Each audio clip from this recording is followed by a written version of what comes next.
of the day and hello, Mary Kate Soliva with you here on Veteran Voices. Thanks for joining us today. We've got a wonderful conversation. I'm really excited, teed up for you today with a veteran and an advocate. Stay tuned for a great discussion. Quick programming note before we get started. This program is part of the Supply Chain Now family of programming. It's conducted in partnership with our friends, my dear friends, of Vets to Industry. Learn more about this powerful nonprofit that is serving so many folks at vetstoindustry.org. And an initiative near and dear to my heart, the Guam Human Rights Initiative. Find them on LinkedIn and at the University of Guam under the Regional Center for Public Policy. Okay, I can't wait any longer. I've been very, very excited to introduce our guests in the past few weeks. So without further ado, let's introduce our guest today. Our guest serves as the Director of Law Enforcement at the Human Trafficking Institute. He's also a veteran of the United States Army. And hint, hint, he is a psychological operations soldier veteran, just like I am. And here, without further ado, John Freeman. Welcome, John. Thank you so much for taking the time to meet with me today. Awesome. Hey, Mary Kate. Great to be here. Thank you for inviting me and really looking forward to our conversation. Yes, I'm really excited for our listeners today to get to know a little bit more about you and about what you're doing now. So I'd like to get started with some motivation. I know maybe our listeners are looking out their window right now and it's sunny, but as you know, where we're at now, it's pretty dreary. It's pretty gray, gloomy day. So I need a little pep in our step today, and we wanted to know if you could give us a little bit of motivation with a favorite motivational quote of yours. Mine probably goes back to my lower enlisted days in the Army, and I don't know exactly who to give the full credit to. Probably my first sergeant, John Chandler at the time, but maybe my team sergeant. I might talk about him later. Hope for the best, but prepare for the worst. It's rainy where I am.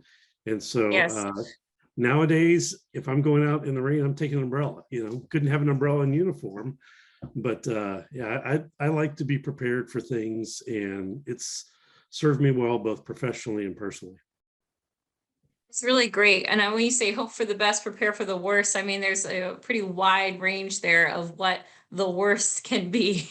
And when you talk about being from, coming from the Army community, that could range from all kinds of things. So I don't know, the first thing that stuck out in my mind was how a lot of times the drill instructors will have us eat cake, donuts, chug a bunch of chocolate milk before they throw us in the gas chamber. So you hope for the best, and you're like, yes, they finally like us. No, they don't. So that's a really great quote. My donut connection was finding Krispy Kreme donuts in the chow hall at jump school, and thought, like, man, like, I'm definitely loving this Army thing. And then, of course, I don't think the Krispy Kreme stayed down for very long. I went through jump school in June. You got Krispy Kremes. I mean, times have definitely changed, John. So I don't think I ever got Krispy Kremes when I was in, but I really love that quote. I think that's something that definitely applies today, and even during my time in service. But I want to take it a little bit further back now and start and let our listeners know about where you grew up. And I've been really looking forward to getting to know this part about you as well. Sure. Born into a military family. My dad was in the Air Force at the time I was born, but with my family based out of mostly Charleston, South Carolina, I was born in a Navy hospital. So I got almost all the branches covered. With my dad's Air Force career, we moved a couple places throughout the South, Mississippi, Texas, Georgia. And then by the time I get to first grade, we were overseas in Germany. And that was 73 to 76. I didn't know it at the time, but the Cold War was going on. I just knew that, my dad wore a uniform every day, and, so did everybody else's dad. And we came back to the States, lived in outside of St. Louis at Scott Air Force Base. We lived in an old base now closed, Richards Gebauer, outside of Kansas City. I wish I had known about Kansas City barbecue at the time. And then we ended, his last posting was to Offutt Air Force Base in Nebraska, home of Strategic Air Command. And so, about that time, I'm in junior high and high school, And I kind of realized what the Cold War is, and knew that, when my dad was in a flight suit, he was on the airborne command post, an EC-135. The looking glass was the call sign of the plane. One was up 24 hours a day on 8-hour shifts, over the course of like 25 or 30 years during the Cold War. So to know that was what his career was like, with like kind of the heavier undertone of it, but also every summer standing on a flight line at an air show. I'm a total airplane geek. I mean, if I hear a jet fly over in the middle of this call, I might jump up and go see what jet it is. But I think maybe genetically, I knew I was going to go into the Army or into the military. I don't think I had math skills to get into like the pilot seat. I remember a bunch of neighbors' fathers who are pilots.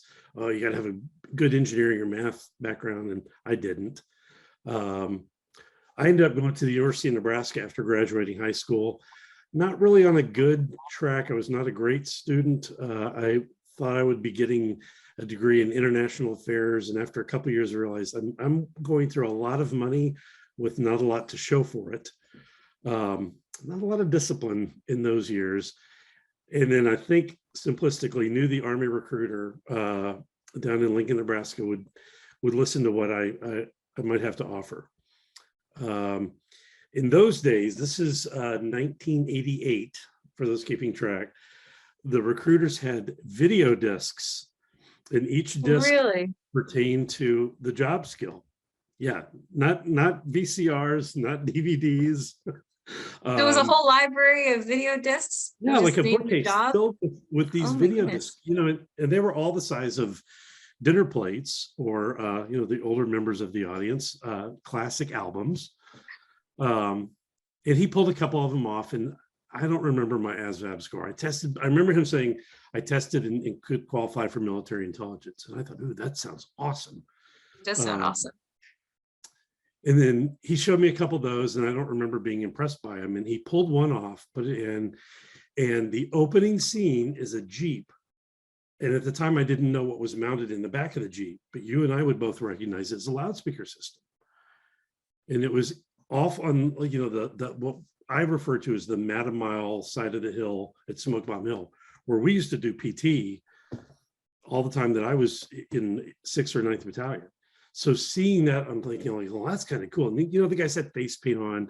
They had the old steel pot. This is a pre-Kevlar video. Thank goodness. And I thought, well, that's kind of cool. And the recruiter said, and it's got the airborne option. And I said, well, wow, what was that? What does that mean? He goes, well, you would be going to jump school, and it's $110 extra a month. And I thought, $110 extra a month? Hey, Sergeant, where do I sign up? They got you. They got you, John. They got chasing the money. In hindsight, though, I am so glad that was the path that video disc put me on, because it literally leads to all the doors that were open for me, or all the doors that I fell into. It gets me into, I think you might agree, one of the coolest career fields in the military, in the Army. It opened so many doors. It exposed me to so much stuff. If your career was anything like mine, you were always being allowed to perform at a much higher level in a much higher environment. Had you been, an E2, E3, E4 in almost any other career field. It is a special part of the Army. At the time, we were part of the 1st Special Operations Command. We had a cool patch with a horse, like the Trojan horse, with I think a lightning bolt through it, if I remember. A good old chess piece. We refer to it as the electric jackass. And at the time, like, it was awesome. And going in as a, kind of college dropout, and then getting through basic and NIT. And I thought basic and NIT were a walk in the park. We had the best drill sergeant at basic at Fort Jackson. The 2 drills we had going through AIT at Fort Bragg, and we were the only AIT students class on Fort Bragg, which is grueling to be at the time, a leg and get yelled at by airborne guys driving up and down. Some of our road. listeners today might be legs as well. God bless Meaning them. you're not airborne. You don't jump out of planes. The smart ones, let's say. But oh goodness, I really, your whole experience is just so interesting, because you were part of that original with the OG group of psychological operations, and then into like the newer generation of having to go through the selection assessment process. It's really interesting, and I love your description of the discs, because I would love to unbury that disc and really see what that was about, because I think for mine it was a little bit different. And this kind of ties in well with what you're doing now, but the counter human trafficking piece was where my recruiters really got me, where they're like, oh, PSYOP, we do a lot of counter human trafficking. And I was like, really? Maybe not so much, but I was an Army medic at the time. And, when I look back at mine, I was also born in a naval hospital as well. My dad was Navy. So similarities there. And I just think it's really, really cool how many similarities we do have in our career, even though it was at different times. So now I can't say there's probably still some that hasn't changed. I mean, we still got the loudspeakers, so you can come and check them out sometime and reminisce. If I remember the scheduling correctly, one of these Friday afternoons, everybody's going to be up picking up pine cones, doing the spring cleanup, which. Oh yeah, that's always coming. We still do that. So I mean, I remember our poor active duty guys. So I remember being in E3 thinking, like, can't they get people from prisons to do this stuff? Oh, they already pay you. Yeah. But it's really, you're absolutely right. That is such a rewarding choice to do, a career to pursue in the Army. So hopefully retention's thanking us. Maybe our conversation today will help somebody. Yeah. I think there's more often than not people that don't understand psychological operations or what it is that we do. But I think it's just it really is a rewarding career. And the opportunity that I had to work with Muslim women, opportunity to work with law enforcement, with the host nation, the opportunities there to engage with people in the villages that they grow up in, that they live in, and being able to really hear and listen to what they're experiencing, what their concerns are, what their wants are. It's just really great to see the fruit of our labor, so to speak, after a mission. Try to work towards and work towards that. And yes. I think the kind of cheesier, maybe line that was maybe coming out of the Vietnam War, winning the hearts and minds. Well, sometimes that's exactly what it is, to get them to support the overall goal that we have, either as a military or as a country moving forward. Absolutely. It was so great to have that. The other massive factor for me was probably after about 2 years in, I took a position as the junior most training NCO up in my battalion's S3 office, in the operations office. And I think it was tremendously foundational for almost everything I've done since that day in probably 1992. A friend of mine now, will describe me sometimes as a bureaucrat. And I appreciate the structure of formulating things, like if it's a training regiment, can we go down to range control and sign up to get, a company of soldiers to, practice and qualify on their rifles. For me, the process of learning that and helping to set that up, and sometimes having to go back to the company and get razzed, by my buddies who were still in the line company on the loudspeaker teams, still kind of dragging their knuckles, whereas I'm this, paper pusher. Hey guys, I need your stats. You have to sign up for this. We need this many people. We still have those today, John. We still got those paper pushers. But it taught me more than just the mindset of being on the operational team. That so much goes into ensuring that the really sharp, pointy tip of the spear gets to where it needs to be. You've got everything behind that on the spear, who's helping to get the ultimate team to where they need to be. And, nobody would have walked down into our old platoon or company area and said, hey, we're looking for the best and the brightest to come up on staff. Right. But for me personally, it was very instrumental in helping me to organize how I conduct myself and how I can apply my abilities to business or operational models, no matter where my career has taken me.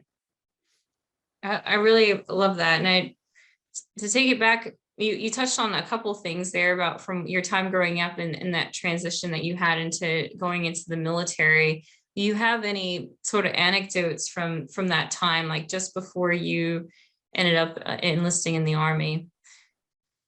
You mean pre-Army? Yep, pre-Army. Do you have any sort of anecdotes from that time? Just, the coming from a military family, we were always, moving from Army, Air Force Base to Air Force Base.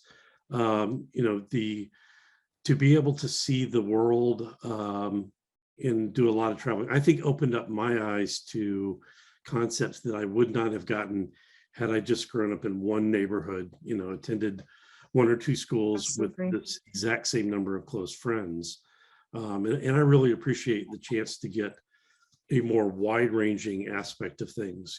Sometimes I would tell people that my family's, from the South, from Tennessee, from South Carolina, and people say, but you don't have an accent. Well, because I'm a military brat. I grew up with kids from every other part of the United States. Some had accents, some didn't, and we all merged together as military brats. So that was probably the childhood developmental anchor for me. Oh, a nice plug with the anchor in there too. So I actually agree with that too. It wasn't always that we were moving, but even growing up in Navy housing, my friends were also moving. So Yep. having the opportunity that even if I wasn't the one moving, my friends were moving. But I also, of course, this was pre September 11th, pre Twin Towers falling. So it was different then. There wasn't all the fences and the gates around those communities. And you may remember that too, like the housing was fairly open where you could have friends that were not part of a military family that lived down the road in a different neighborhood, but they could easily come up to your house. Yep. As opposed to now, a lot of these housing developments are gated communities and fenced off. But back then, it really was anybody could just come knocking on the door and ask to come out and play. And I really think having that exposure to kids from all different parts of the country and parts of the world. I mean, even some of my mom's friends, like even some of the wives of the sailors were from other countries. So, and hearing those accents, but I really remember the food and having that exposure to pancit and like the different food from the Philippines or food from South Korea, and just having that exposure. German bratwurst. German food. Yeah, it's just, eating all that food. It still wasn't just a round child, but really loved to eat from that time. Sure. My first actual job with a paycheck was at the Air Force Base golf course. It was then called Capehart because of the Capehart neighborhood. And you're exactly right. There were no fences in that. You just drive in. Yeah, no fences. I think the public could play at the golf course, but it was also, everybody from the Air Force, from the 4-star general, the commander of Strategic Air Command. One of those 4-star generals left his wallet in the golf carts, and I was part of the crew that would put the golf carts away, and we'd have to clean up the clubhouse. And I found the general's wallet, putting golf carts away, and ran it up to my boss. And he was a retired Chief Master Sergeant, Chief Guerrero. Hey, Chief, I think I found the general's wallet. And he just places a phone call and must have called, the staff duty officer. General came right back, and I go out there, scared to death, like, sir, here's your wallet. He's like, hey, thanks. In hindsight, like, dude could have slipped me a $5 or something, I know. Oh goodness. Well, nowadays it'd probably be, maybe a challenge coin or something, but goodness, yeah, not even a $5. Or get proned out by SPs, like, hey, did you rifle through the wallet? Did you take the wallet? No, dude. I was mortified when I found that wallet. Oh, well.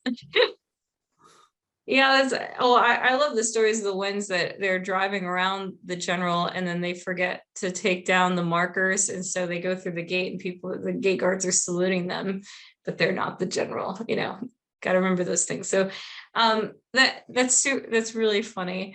I really wanted to get into, we touched on a little bit about the early stages of your career in the Army, but wanted to talk a little bit more about where you got to go during your time in service. Because you touched a little bit about that. Did PSYOP afford you an opportunity to travel a lot? Of course it did. And I can only assume that yours was even more travel filled than mine was, just because of the rapid and constant deployments of the last 20 plus years. So I had been at the unit for less than, I think, 3 months, and I think we called it, we used the term reacted. And we jumped on a C-141 and flew down to the island of St. Croix after it had been devastated by Hurricane Hugo. This is September of 1989. And so that was me, doing a little bit of my job. We set up a loudspeaker once or twice to tell people where to go to get food and water. So a humanitarian mission. And the recruiter didn't talk about that. We didn't talk about that in basic training or AIT, but here we are doing a humanitarian mission. It was great. 3-week deployment, flew back to Bragg, and it got cold while we were gone. And about that time, as a PFC, I was starting to hear the word Panama repeated time after time. And sure enough, December, I guess it was 18th, I was in the chow hall, same chow hall that I had been going to when I was at AIT. And our company clerk came in and grabbed about 6 or 7 of us. Guys, you got to come back. You're going. I'm like, where are we going? We got attached to the 82nd, went through the holding area with the guys. I was attached to the 4th of 325 Parachute Infantry Regiment, if I remember correctly, and loaded up a 141 with them, and early on the morning of the 20th of December, jumped out of a C-141 into combat. And I joke about it now afterwards, but here's a knucklehead college dropout who signed up for the college fund, and my 7th jump is into combat. Yeah, there were dudes shooting. I remember seeing red and green tracers. It was not the onslaught of combat, that our grandfathers would have seen in World War II, but it was intense combat in the eyes of a then 22-year-old who'd kind of been through about 6 months of training. My team sergeant at the time, Paul Backstrom, did a very good job of keeping me under his wing. We were together for the entire 3 weeks. We were in Panama, 3 weeks. And if I was coming close to making anything resembling a mistake, Paul would grab me by the scruff of my neck and, put me back in line. And everything that I was doing was to emulate Paul or make sure I wouldn't upset him. So that was instrumental. And then 3 weeks later, we're back at Bragg again. And in February of 90, we went through training. And I as a know-it-all, then I think I pinned on E4, a know-it-all E4. Like, why do we have to go through this kind of training? We just were proven in combat. No, knucklehead, you're always going to be training. But I was a young idiot.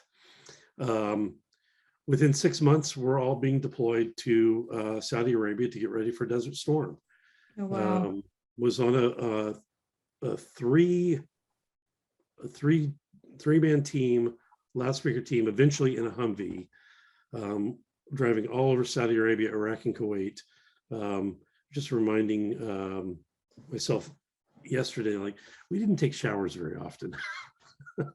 that wasn't discussed. You hold your pants up and it wouldn't fall down, right? Yeah, It would just... that factor was not discussed in the recruiter's office, a year and a half prior. But that's one of those episodes where you get exposed to so much. So with a little bit of experience in St. Croix in Panama, by the time we get to Desert Shield and leading into Desert Storm, I got attached to 2nd Armored Cavalry Regiment. And at times I'd find myself standing in the TOC, looking around like, whoa, this is awesome. And I'm now a corporal. I got laterally promoted to corporal, and impressive to watch these professional soldiers, NCOs and officers, who were about to lead the Seventh Corps effort, that famous left the right hook into Kuwait. And I'm standing in the regimental talk. I have to go and get information and bring it back to our detachment, where it would be parsed out to the loudspeaker teams that we had. And I think it's slowly, maybe at that stage, I realized, hey, I'm also part of this team. I'm wearing the same uniform. I'm not this, dumbass college student anymore. And that was impressive to me. The reality of Desert Storm smacks home, I think, maybe at the end of the first or second day after we'd driven into Iraq, encountering Iraqi soldiers who had really just walked away from their unit. They weren't really surrendering to us. Okay, maybe technically they did, but we got to interview them. The guy who was our team leader, my team leader, an interrogator, what was that, 97 Echo, maybe? I don't remember the code. He would say that we interrogated them. I think we interviewed them, because they were telling us anything we wanted to know. And these were conscript soldiers from the very badly defeated Iraqi army. And I remember thinking, like, we're getting information from them that's going to help, but also thinking, what happens to these guys afterwards? Yeah, they're going to end up in a cage in a large penned-in area in Saudi Arabia. And sometimes I think, like, whatever happened to those guys? Did they go back and were encountered on the battlefield again in 2003 or later? Or were they, by that time, older members, fathers, grandfathers in Iraqi society? I'll never know. But that human part of it for me, mostly because they were not pointing an AK-47 at me. I never felt threatened by people like that we encountered.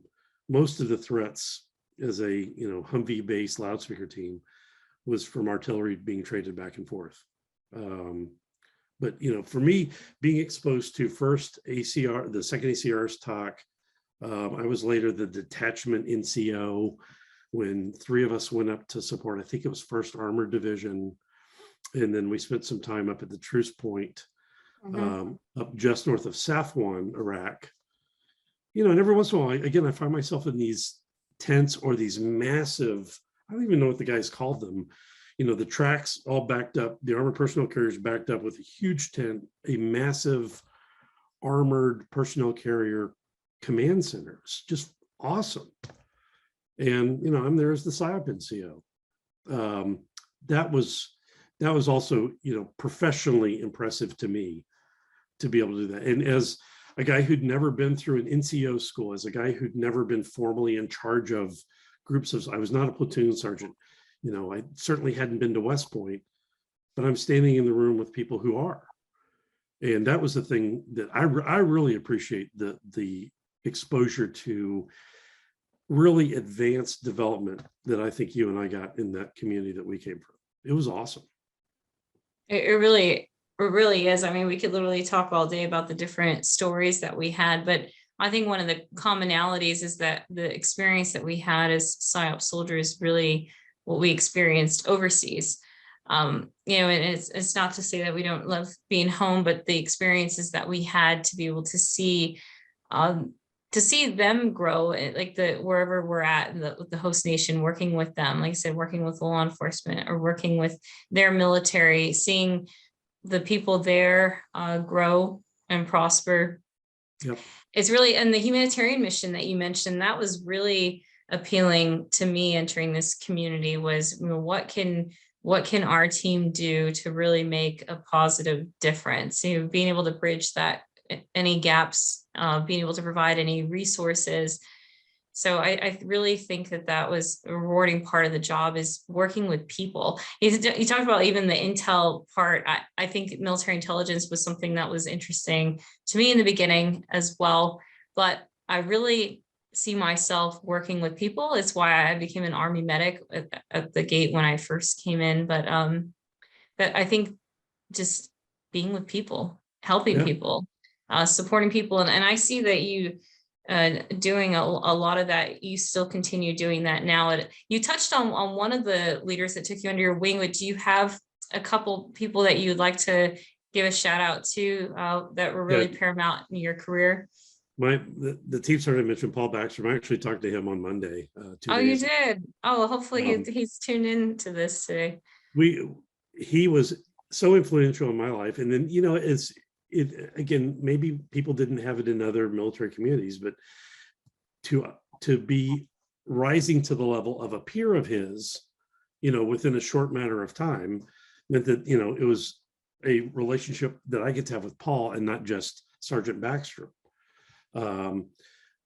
He eventually would go off into special forces. I stayed in the PSYOP community, but as we both All at got Fort out, Bragg, right? All at yep, Fort Bragg, North Carolina.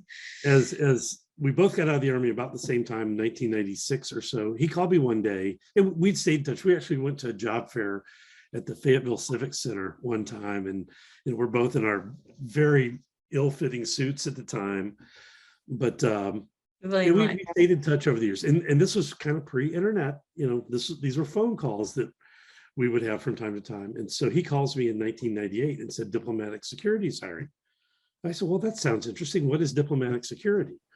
And he very quickly explained the law enforcement security arm of the U.S. Department of State. And I said, well, that sounds interesting. Paul, would you please hang up the phone so I can get in touch with it? There was no website. I had to call him. Hi, I would like an application. Long story short, we both got hired off the same hiring list. Oh, wow. I didn't know it at the time, but all the applications come in, the HR office goes through hundreds, if not thousands of applications, and then builds a list most qualified. So Paul got into training class number 50 in 1998. I got into training class 52 in 1999. You're still following him around, John. It continued. It continued for 20 years because he was on Secretary of State Albright's protection detail, and years later I was on Secretary of State Condoleezza Rice's protection detail.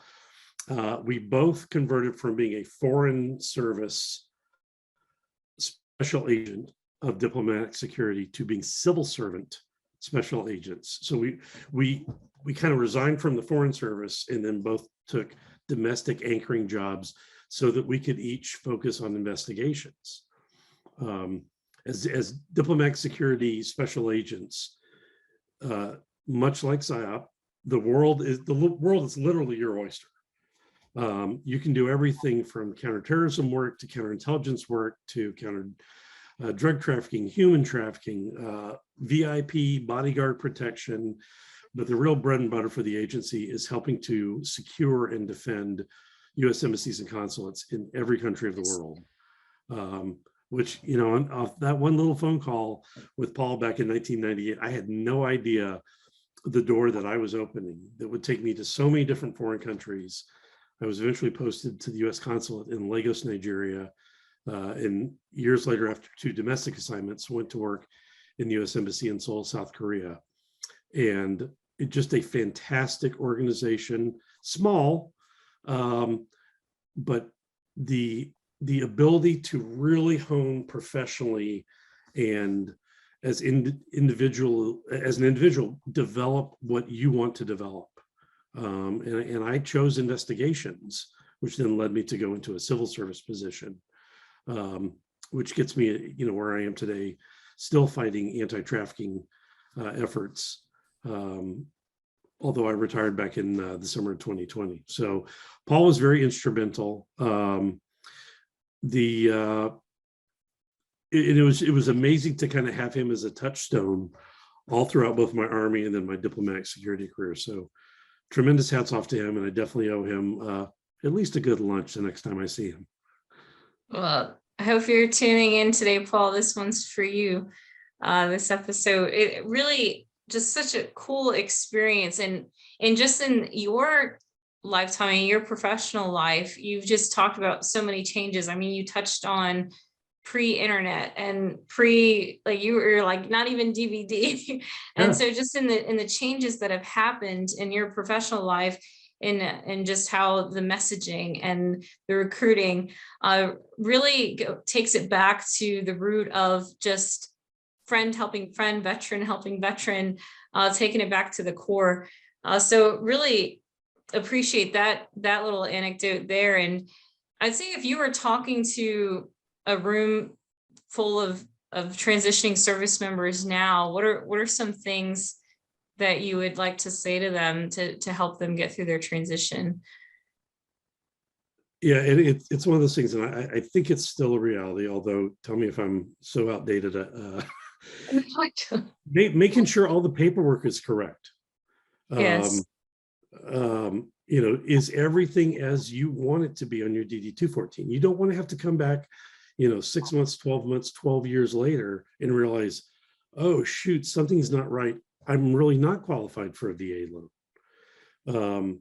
So all of the paperwork, and if nowadays maybe people just save it, on their account on the cloud, if they're saving it to a thumb drive or something like that, some way of proving to that person that you have to talk to at the VA or wherever you have to talk to prove that you are who you are and you've achieved what you've achieved.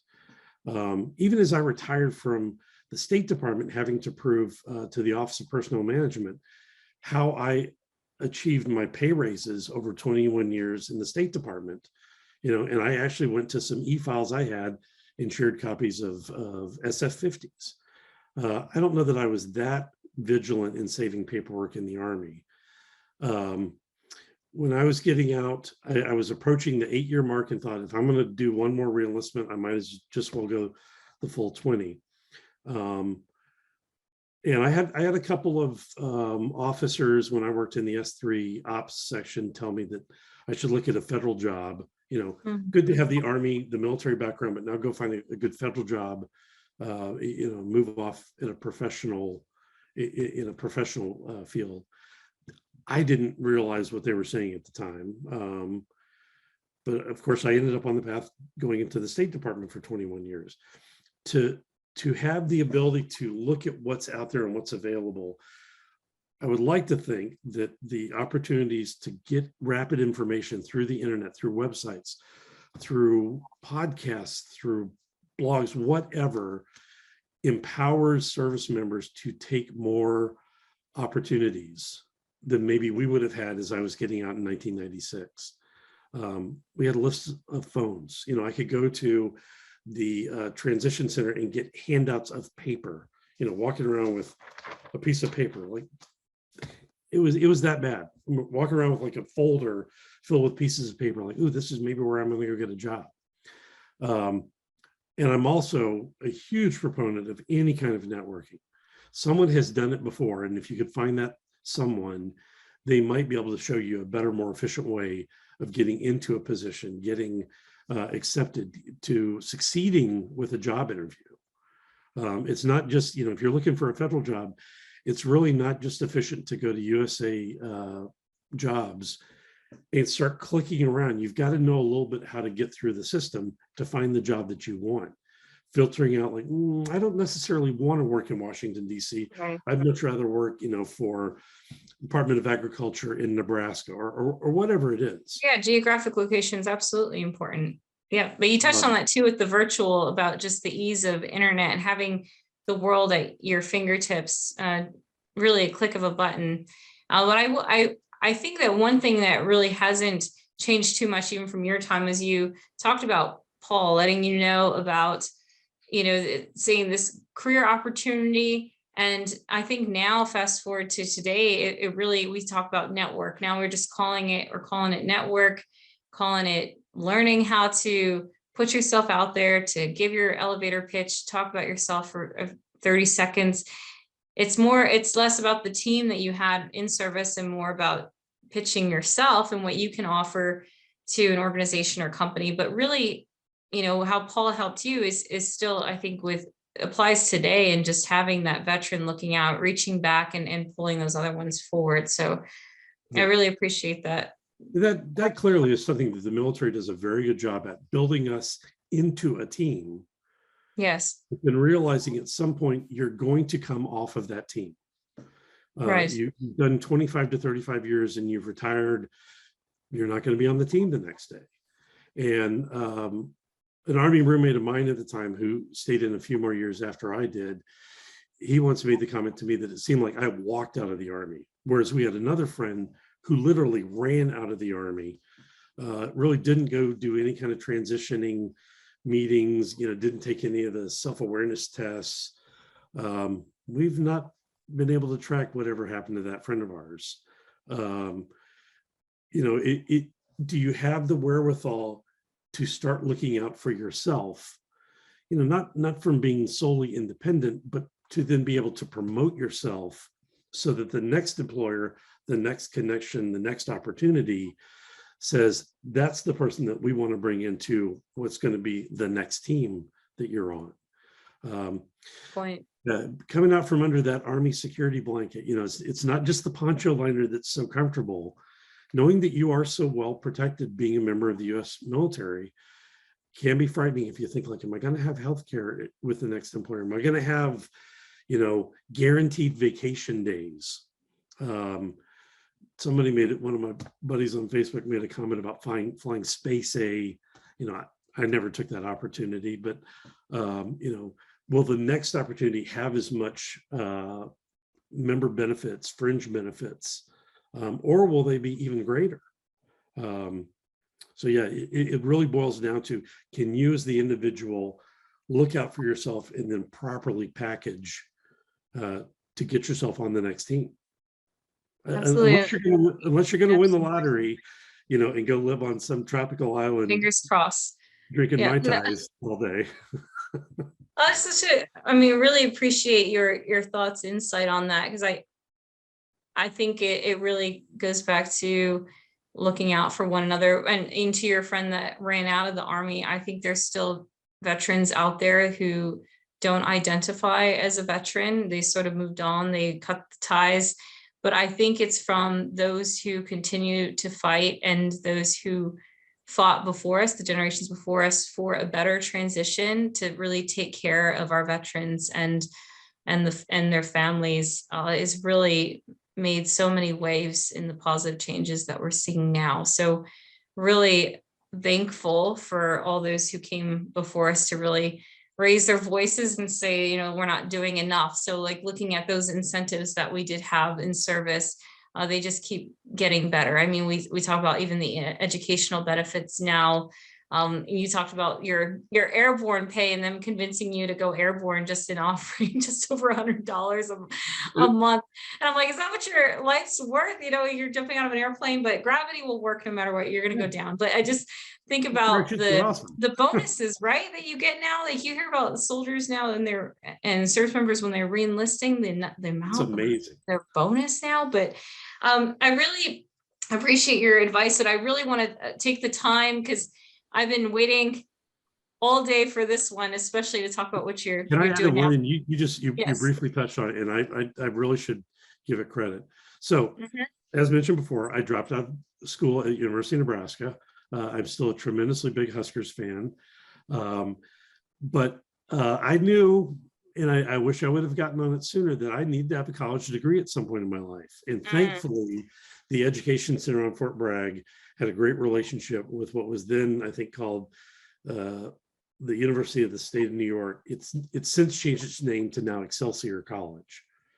So with my credits from the University of Nebraska, plus given credit for going to things like BNOC, the intermediate, if I don't think it's called that anymore, the intermediate NCO school, that would have allowed me to pin on E7 had I stayed long enough, to other experiences and other college courses I got. Eventually, long story short, leads to me getting a Bachelor of Science from Excelsior College. And that's great. It is an accredited 4-year school. And through LinkedIn, I'm now seeing more and more senior enlisted leaders who are also alumni. And it's enough of a degree that allows me to open the door to go getting a position as a federal agent. Diplomatic security, much like many other governmental hiring agencies, don't really care what your degree is in. You just need to have a 4-year degree under your belt to be able to show them. So as proof of that, a guy who has kind of an extension, nowadays it would be an online degree, but one of my best friends at the time when we were both junior agents, he had a doctorate in strategic studies Mhm. You know, and I'm like, wow, like that dude's a doctor, and I'm a guy with a diploma from Excelsior. Yet we're, by the State Department's eyes, we're the same type of employee, no difference.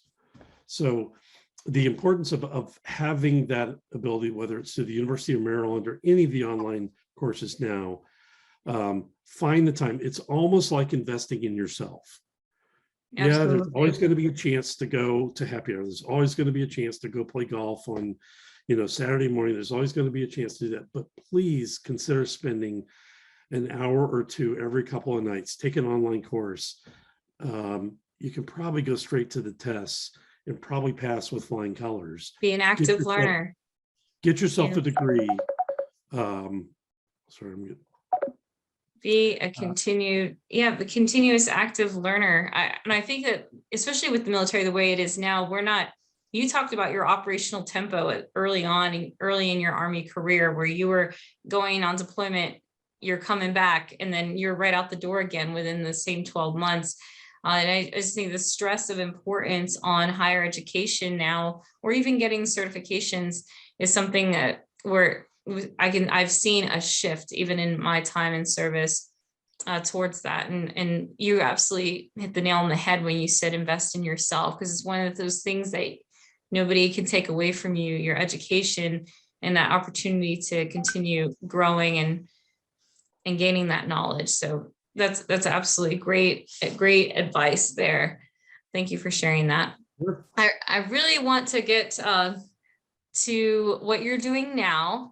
You're the director of law enforcement at the Human Trafficking Institute, which it's more of a passion project for mine in combating human trafficking. So I really wanted to hear about what you're doing now, what your role entails, and tell us a little bit more about the Human Trafficking Institute. Sure. So let me give you a quick backup. When I went to Korea in 2008, Mm-hmm. was a DS special agent assigned to the consular section who issues passports and visas. Not really directly assigned to the security and safety programs associated with the embassy, like a traditional diplomatic security agent position in our embassies, but one focused on combating fraud, whether passport fraud or visa fraud. So in the 3 years that I was there, I eventually got more and more connections to American federal investigators, customs enforcement, immigration, and my own agency, asking questions about people who were getting visas to travel to the United States. Hey, these people are committing crimes when they come to the United States. Open the door a little further and realize we were talking mostly about prostitution. And by the fluke of doing auto sort on an Excel chart one time, I realized, wow, of all these people that we think are connected to illicit visa applications, hundreds of people, there were 5 IP addresses. I'm not an analyst. I didn't go into military intelligence, so I don't think I'm that smart. But by hitting auto sort and realizing, whoa, the same IP addresses keep repeating, I got a chance to talk to my good friend and colleague from the Korean National Police and said, hey, do these numbers, mean anything to you? And he kind of jokingly said, John, do you think I memorize IP addresses? I'm like, no. But, can you write these down and see if they mean anything? And he called me back 35 minutes later. John, these are tied to an organized crime investigation. This is the link that we've been looking for. So Korean organized crime was taking people into coercive situations, forcing them into prostitution, other forms of labor trafficking, and then at some point having some of them come to the United States. Had no idea where that would lead me professionally. Came back to the United States, got assigned to a headquarters office within DS headquarters in Washington, specialized investigations, part of which was human trafficking. And another tremendous influence in my life, Andrew Parker was our branch chief at the time. And I don't know if anybody told Andrew, if he just decided like, hey, we're going to start doing more and more of these anti-trafficking efforts, both with specialized cases, but also to connect to the State Department, our own department, and the FBI, Department of Homeland Security, Department of Labor, Department of Justice, to better improve the federal effort fighting human trafficking. And I ended up going to some, what I would now describe as bureaucratic meetings, but I met some very key influential members of well below like secretary, well below director, senior management level. These are the worker bees inside the Beltway. And we were all fighting anti-trafficking, anti-human trafficking efforts. But we got more and more connected to each other and realized if my tiny agency had the best information on visa fraud, we could give it to Department of Justice or the FBI to better their efforts. Right. So from 2011 to the time I retired in 2020, it was all about making connections and better improving the federal effort to combat trafficking. My counterpart over at the FBI was a guy named Dave Rogers. I remember going to Dave Rogers' retirement party and then kind of followed him, because by now I kind of consider myself doing more and more anti-trafficking work. And I watched as Dave went to one anti-trafficking nonprofit, I think based in Tennessee, maybe. And he was with them for a short time before he came back to this brand new nonprofit in Northern Virginia. And I watched over the course of, I think about 2 years, Dave worked from within the Human Trafficking Institute. And their model was to take the task force concept and apply it as best they could in all other places. And Dave's organization was looking at international deployment of that idea. And so they first started in Belize. And it was early in 2020, Dave called me and said, hey, would you consider coming to work at the Institute? And I thought, you know what, I'm getting close to eligibility. I can retire, and I can't think of a more better place to work. The founders of the Institute, Victor Boutros and John Richman, were both Department of Justice anti-trafficking prosecutors in their headquarters office. And so these are people that I would see at meetings or events around Washington, D.C. I was never fortunate to see them in the courtroom on their cases, but John and Victor formed the Institute. And it was easy for them to bring in colleagues and friends and work on the effort that we're now still working on, and we're growing. Yes. The Institute now does work in Belize. We also do work in Uganda. Again, Amazing. trying to foster collaborative task force modeled work involving investigators, prosecutors, and social service providers, those who will help a victim of human trafficking as soon as a victim has been removed, extracted from the situation or their harsh conditions inside a trafficking scheme. And you all come out with a report annually, do you not? We do, and this is another interesting component. They're actually working on it right now. The staff, the in-house staff who works on the report, it's effectively looking at what the U.S. federal government has done in anti-trafficking efforts over the past year. So HTI is getting ready to release the 2021 report, probably going to be released sometime June or July, and it analyzes programmatically, not case by case, but how well the U.S. government is doing in prosecuting human trafficking cases. And in our system, federal, state, and local judiciaries, we're not reliant upon the federal government to do all anti-trafficking prosecutions. So in other countries, they would say like, man, America, your numbers are very low. But then you realize some trafficking cases also take place at the state level. A recent case that was just shown in a DOJ press release, 3 labor traffickers in the southern part of the state of Georgia are going away to prison for their involvement in a scheme involving farm laborers. I think kind of from South Central to Eastern Georgia. You know, and these are mostly migrant workers. Okay, maybe some of them may have been in the country illegally, but many others came in legally via visa or other methods to then be exploited doing farm work. So, you know, the produce that ends up on your dinner table, that ends up on my dinner table, or that we see at a restaurant, it's got to come from somewhere. And if that labor is exploited, we'd very much like the American government to find ways to stop that from happening. Investigate, find the evidence, identify the victims, get them into safety, and then go after the traffickers through prosecution. And I think that's especially valid with the supply chain that we talk about. You know, Veteran Voices, part of the supply chain now family, but we talk about supply chain, really taking a look and holding those those people accountable, those places that there may be labor trafficking involved, and you want to make sure that the products that we're getting from those places isn't as a result of slave labor. That's what human trafficking is, right? Modern day slavery. Yeah, it's hard. It's hard to do, you know, as consumers. I'm wearing a white cotton t-shirt. This shirt's probably mostly cotton too. I don't know where the cotton was picked. Was it picked by coerced labor in Bangladesh? Was it, you know, was it farmed on some farm in Central Asia using exploited labor? I don't know. The coffee I drank this morning, Yes, who picked absolutely. the beans and were they paid a fair wage? I don't know. You can go to some websites. You can even get apps on your phone that kind of grades. And every once in a while, you'll hear of usually lawsuits involving producers. And there have been some big monumental cases against some very large conglomerates who have found exploitation within their supply chain. I think for the most part, the global corporate structure wants to do the right thing, but in many times it is about turning a profit.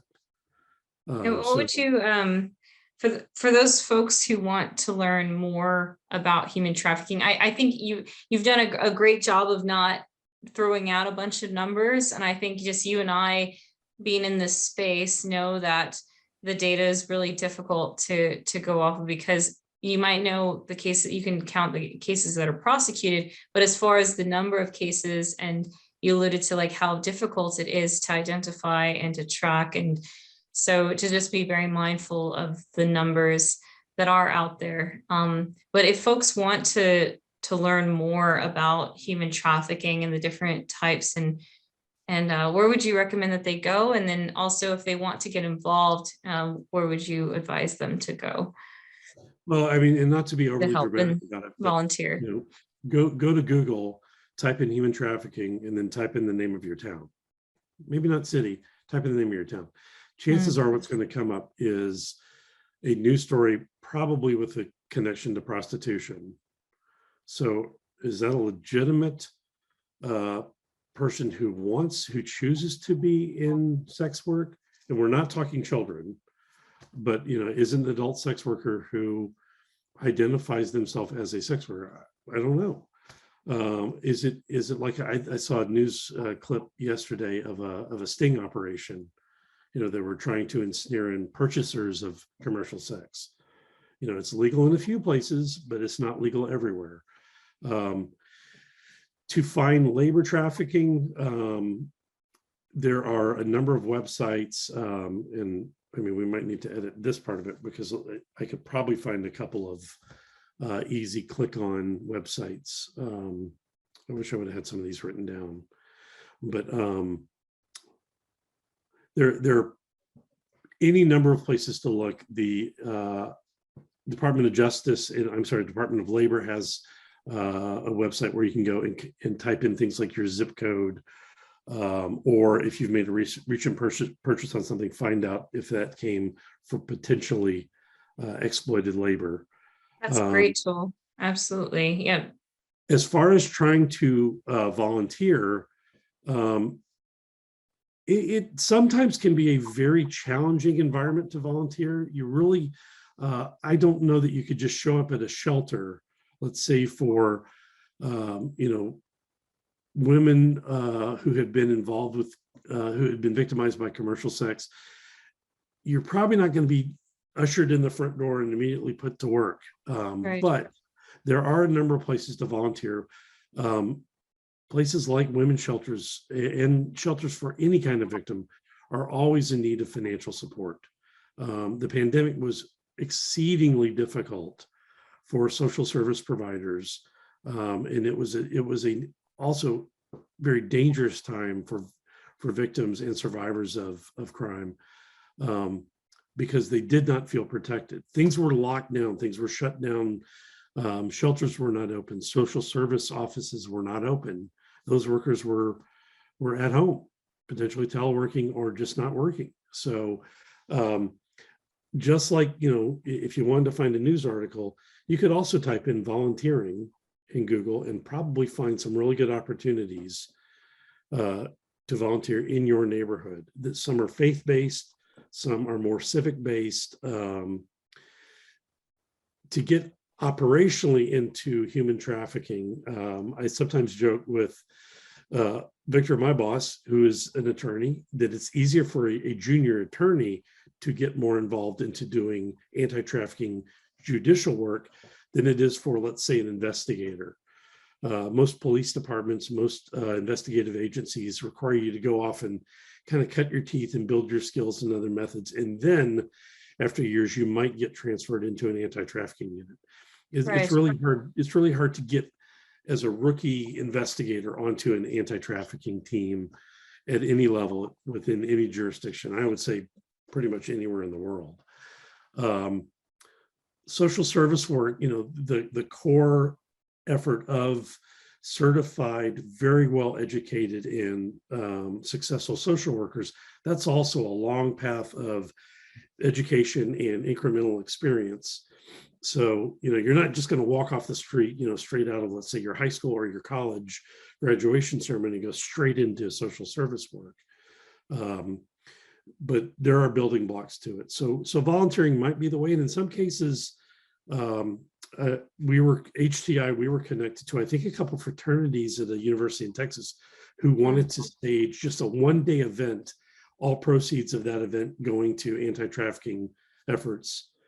Some of it came to HTI and some of it went to Texas-based organizations. So I'm glad that you brought that up. Yeah, because it shows that wherever that anybody can really get involved. Like you don't have to have a major degree background, that you can really just volunteer your time to organize an event, right? That you're also a great example. You're also doing efforts for the tremendous need in Guam. But my guess is you probably haven't been to Guam in recent days, but yet you're still contributing, by effort, and maybe you send a couple of dollars every once in a while too. And even your representatives, like I spoke to a congressional representative, congressional office recently, and just getting an opportunity to speak to, like you mentioned, the town. So even speaking to your local city council, or do you have a human trafficking task force in your community? If you don't have one, is there a way that you could get one? Is there a need to have one?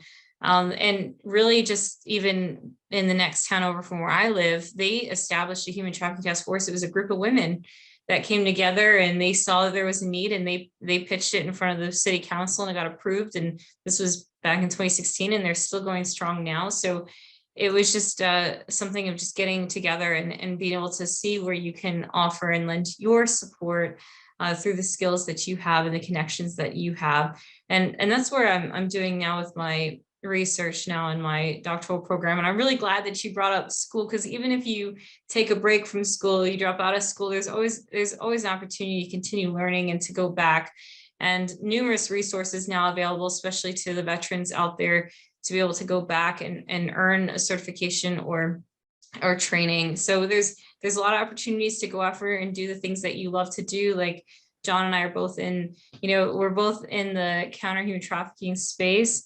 So I really want to, if listeners, there's so many nuggets of wisdom that you dropped today, John, but if our listeners today want to be able to get a hold of you, what would be the best way for them to reach and perhaps keep the conversation going with you? Fastest is probably through LinkedIn. And I think we're going to put my connection up on the website, right? Yeah, we can absolutely share your LinkedIn information, and then out on LinkedIn, we'll also on Veteran Voices, Supply Chain Now, we'll definitely tag you, and also Human Trafficking Institute, so you can learn more about John. I like to say those virtual cups of coffee are really helpful. I remember the first time I spoke to John, I was actually on staff duty, so still on active duty Army, and I wanted to reach out for that virtual cup of coffee with you, John, and I'm so glad that you did, because you've been so helpful and instrumental during my transition from active duty, and just really grateful for your time today and sharing about your story. Appreciate it. So yeah, thank you so much. Was there any last minute things that you have before we close out? I mean, just to kind of keep all bases covered, if anybody thinks they have an indication of human trafficking, or they've seen something that seems a little unusual, my advice is always don't put yourself or those people in any potential harm. If it's a real human trafficking situation, by you confronting it, you may actually put the victim at further harm. So please let somebody know. If it's an emergency, call 911. If someone is facing harm, call 911. If you'd like to, you can also call the National Human Trafficking Hotline. Their number is 1-888-373-7888, easily found online too. But let somebody know. We would much rather you err on the side of caution and realize, it's just, some unusual work arrangement. But chances are, if you see something and say something, we might get a jump on the chance to stop something much more sooner than just chalking it up to that's something weird. I don't want to get involved. I don't want to get in anybody's business. Absolutely. So if you do see something, that's the best track forward. Thank you so much, John. Absolutely. I'm really glad that you shared the hotline number, and again, with 911, just these resources that are available 24/7. Contact and see something, say something. So thank you so much, John, again, and for sharing a bit more about the Human Trafficking Institute and your transition from the military. On behalf of the entire team here at Veteran Voices, thank you so much, and thank you to all our listeners today. We invite you to find us and subscribe wherever you get your podcast from. A big thank you to our partners at Vets to Industry. This is Mary Kate Soliva wishing all of our listeners nothing but the best. Stay motivated, do good, give forward, and be the change that's needed. And on that note, we'll see you next time here on Veteran Voices. Thanks, everybody.